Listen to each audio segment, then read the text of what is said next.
अपने तबस्सुम टॉकीज को जरूर कीजिए सब्सक्राइब और बेल आइकन दबाना ना भूलिएगा। आदाब, नमस्कार, सत श्री अकाल। दोस्तों, मैं हूं शांगुल, आपके अपनी तबस्सुम जी का बेटा, और आप देख रहे हैं तबस्सुम टॉकीज।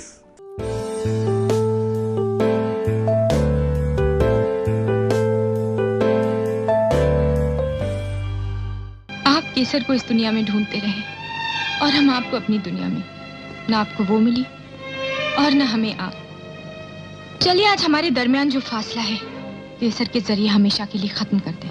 दोस्तों, आज जिस एक्ट्रेस के बारे में मैं आपको बताने वाला हूं, उनमें वो सारी खूबियां थी जो एक हीरोइन में होनी चाहिए, और उन्होंने कुछ फिल्में एज हीरोइन भी की, लेकिन बाद में उन्हें सिर्फ कैरेक्टर रोल्स की ऑफर आने लगी।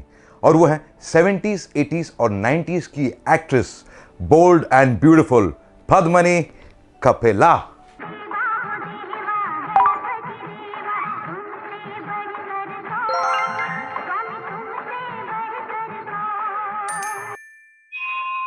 तुमने मुझे सब कुछ दिया है प्रभु, इतना अच्छा पति, घर बार, लेकिन सब सुना है। तुम्हारे आशीर्वाद से क्या नहीं हो सकता। इस घर को परिवार बना दो प्रभु, इस घर को परिवार बना दो। 1 जून को पैदा हुई थी पद्मिनी जी मुंबई में। उनके पिता का नाम था सोहन कपिला और वो अपने वक्त के एक्टर रह चुके थे। पद्मिनी जी की मां का नाम था रानी कपिला और वो एक प्रोड्यूसर थी। पद्मिनी जी ने अपनी स्कूलिंग की AF पेटेट हाई स्कूल से, जो मुंबई में है। घर में पूरा फिल्मी माहौल था, इसलिए बचपन से ही पद्मिनी जी ने डिसाइड कर लिया था कि वो बड़े होकर एक्ट्रेस बनेंगी और एक हीरोइन बनेंगी। इसलिए बचपन से ही वो स्कूल के फंक्शंस में बढ़ चढ़ कर हिस्सा लिया करती थी। पद्मिनी जी के पिता और माता की वजह से उन्हें अपनी पहली फिल्म बड़ी आसानी से मिल गई। जैसा कि मैंने आपको बताया कि दोनों, उनके माता और पिता, फिल्म इंडस्ट्री से बिलोंग करते थे। फिल्म का नाम था इंतजार, जो आई थी 1973 में, और इसके प्रोड्यूसर थे मोहन सहगल।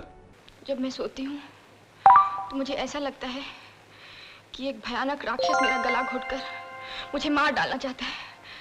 मुझे कुछ समझ में नहीं आता, मैं क्या करूँ। हमारी समझ में आ गया है। क्या महाराज? इंतजार कुछ खास नहीं चली, लेकिन मोहन सहगल को पद्मिनी जी का काम बहुत पसंद आया और पद्मिनी जी को मोहन सहगल ने फौरन अपनी अगली फिल्म में साइन कर लिया। फिल्म के हीरो थे नवीन निश्चल, हीरोइन थी रेखा, और फिल्म का नाम था वो मैं नहीं, जो आई थी 1974 में। हैप्पी मैरिज ब्यूरो की गंगूताई घोटाले के जरिए मेरे घर वालों ने स्त्री दर्पण पत्रिका में मेरी शादी का इश्तेहार दिया। इसने उसका जवाब दिया। मेरे घर वाले इसकी छानबीन करने मैरिज ब्यूरो के ऑफिस गए, क्योंकि इसने वहां आने का टाइम दिया। यह फिल्म एवरेज चली, कुछ खास नहीं चली, लेकिन इस फिल्म के शूटिंग के दौरान पद्मिनी जी और फिल्म के हीरो नवीन निश्चल के बीच में नजदीकियां आनी शुरू हो गईं और उन दोनों के अफेयर के चर्चे फिल्म इंडस्ट्री में होने लगे। उस वक्त नवीन निश्चल शादीशुदा थे और 2 बेटियों के पिता भी। उनकी बीवी का नाम था नीलू कपूर, जो मशहूर producer, writer, director Shekhar Kapoor की बहन थी। और जब नीलू को इस अफेयर के बारे में पता चला तो वो बहुत नाराज हुई और फौरन नवीन निश्चल से डिवोर्स ले लिया और दोनों बेटियों को लेके वो अलग हो गई। और दोस्तों, किस्मत का खेल देखिए, कुछ अरसे बाद नवीन निश्चल और पद्मिनी जी का भी अफेयर खत्म हो गया। दोस्तों, मोहन सहगल की दोनों फिल्मों की शूटिंग के दौरान पद्मिनी जी को काफी ऑफर्स आई, कुछ मेन लीड में और कुछ सेकंड लीड में, जैसे हीरा पन्ना, लैला मजनू, इश्क इश्क इश्क और 36 घंटे। पद्मिनी जी कहती हैं कि कुछ फिल्में मेरे गलत डिसीजंस की वजह से मेरे हाथ से निकल गई और कुछ फिल्में बाय बैड लक। ये सब फिल्में हाथ से निकलने के बाद पद्मिनी जी को लीड रोल्स की ऑफर आना बंद हो गई, इसलिए उन्होंने कैरेक्टर रोल्स करने शुरू कर दिए और कई फिल्मों में कैरेक्टर रोल्स करने लगी। उनमें से कुछ फिल्में थी तुम्हारी कसम, रेड रोज, शान और द बर्निंग ट्रेन। अगर मदद मिल सकती तो अब तक मिलती नहीं। उदेश, मुझे बहुत डर लग रहा है। उदेश, मैं तुमसे बहुत प्यार करती हूँ। दोस्तों, 70s और 80s के बहुत मशहूर प्रोड्यूसर, डायरेक्टर थे और उन्होंने कई बड़ी बड़ी फिल्में बनाई थीं। उनका नाम था प्रकाश मेहरा। वो 1981 में एक फिल्म प्लान कर रहे थे अमिताभ बच्चन और जीनत अमान को लेकर। वो चाहते थे कि पद्मिनी जी इस फिल्म में एक रोल करें। ये ऑफर प्रकाश मेहरा प्रोडक्शंस की तरफ से थी, इसलिए पद्मिनी जी ने एक्सेप्ट कर ली। हालांकि रोल बहुत छोटा था, लेकिन पद्मिनी जी ने कर लिया। फिल्म का नाम था लावर्स, जो आई थी 1981 में। भाभी जी नमस्ते। अरे कमाल काली हो तुम, जिसे मेरे साथ देखते हो भाभी बोलना शुरू कर देते हो। क्या? इससे पहले भी किसी को भाभी कहा था? नहीं डार्लिंग, इसे तो मजाक करने की आदत है। सुनो, तुमने मुझे भाभी कहा, मुझे बहुत अच्छा लगा। आज से तुम मुझे हमेशा भाभी कहकर बुलाना। लावारिस सुपर डुपर हिट हो गई और इसी फिल्म के दौरान यानी शूटिंग के दौरान प्रकाश मेहरा और पद्मिनी जी का अफेयर शुरू हो गया। प्रकाश मेहरा उस वक्त शादीशुदा थे और 2 बच्चों के पिता भी।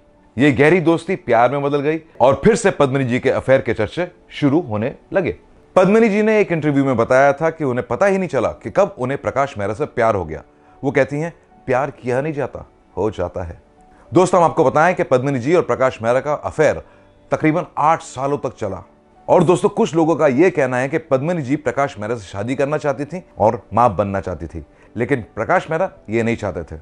इसलिए 8 साल के अफेयर के बाद दोनों यानी प्रकाश मेहरा और पद्मिनी जी एक दूसरे से अलग हो गए। लेकिन पद्मिनी जी टूटी नहीं, उन्होंने अपने आप को संभाला और फिल्मों में काम करना जारी रखा। और वो फिल्में थी तेरी कसम, युद्ध, हादसा और हमसे बढ़कर कौन। सच? आपने मुझे अंग्रेजी टीचर की नौकरी दे दी? हाँ। Thank you very much sir. सच? कहा हुआ हमने सर को? अंग्रेजी में श्रीमान को सर कहते हैं। पद्मिनी जी फिल्मों में काम तो कर रही थी, लेकिन छोटे छोटे रोल्स। उन्होंने कुछ पंजाबी फिल्मों में भी काम किया, लेकिन मां भी किस्मत ने उनका साथ नहीं दिया। इसलिए 1985 में उन्होंने सोचा कि मैं खुद क्यों ना प्रोड्यूसर बन जाऊं। उन्होंने एक फिल्म प्रोड्यूस की। फिल्म का नाम था मीठा जहर। हीरो थे दीपक पराशर और हीरोइन थी पद्मिनी कपिला। यह फिल्म आई थी 1985 में। इस फिल्म के बाद पद्मिनी जी ने एक फिल्म डायरेक्ट भी की 1989 में। फिल्म का नाम था मोहब्बत का पैगाम।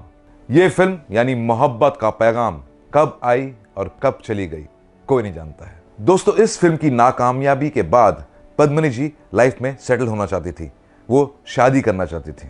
चुनांचे 1989 में पद्मिनी जी ने शादी कर ली एक सिंगापुर के बहुत बड़े बिजनेसमैन के साथ और सिंगापुर शिफ्ट हो गई।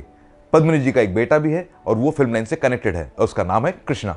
लेकिन अफसोस, शादी के कुछ सालों बाद पद्मिनी जी और उनके हस्बैंड के बीच में अनबन होनी शुरू हो गई और दोनों का डिवोर्स हो गया और पद्मिनी जी अपने बेटे को लेकर सिंगापुर से मुंबई आ गई। मुंबई आकर उन्होंने दोबारा फिल्मों में काम करना शुरू कर दिया, लेकिन उन्हें कोई बड़ा रोल नहीं मिल रहा था, छोटे छोटे रोल्स मिल रहे थे। इसलिए उन्होंने फैसला कर लिया कि अब वो फिल्म लाइन को अलविदा कह देंगी। पद्मिनी जी आखिरी बार फिल्म के पर्दे पर नजर आई। फिल्म का नाम था चैंपियन, जो आई थी 2000 में। इसे जाना पड़ेगा, जाना पड़ेगा, जाना पड़ेगा। लेकिन कल इंडिया पाकिस्तान का मैच है भाभी। मुझे कुछ नहीं मालूम। देखिए ना, सपना और अब्बास कल क्रिकेट मैच देखना चाहते हैं। तो देखने दो ना। आज पद्मिनी जी मुंबई में रहती हैं अपने बेटे के साथ। वो काम करना चाहती हैं, लेकिन कहती हैं कि मैं इस उम्र में प्रोड्यूसर्स और डायरेक्टर से काम नहीं मांग सकती हूं, मुझे अच्छा नहीं लगता है। वो कहती है अगर मुझे मांगना है तो मैं बस ऊपर वाले से मांगती हूं। दोस्तों, इस पे मुझे एक शेर याद आ गया, सुनिए।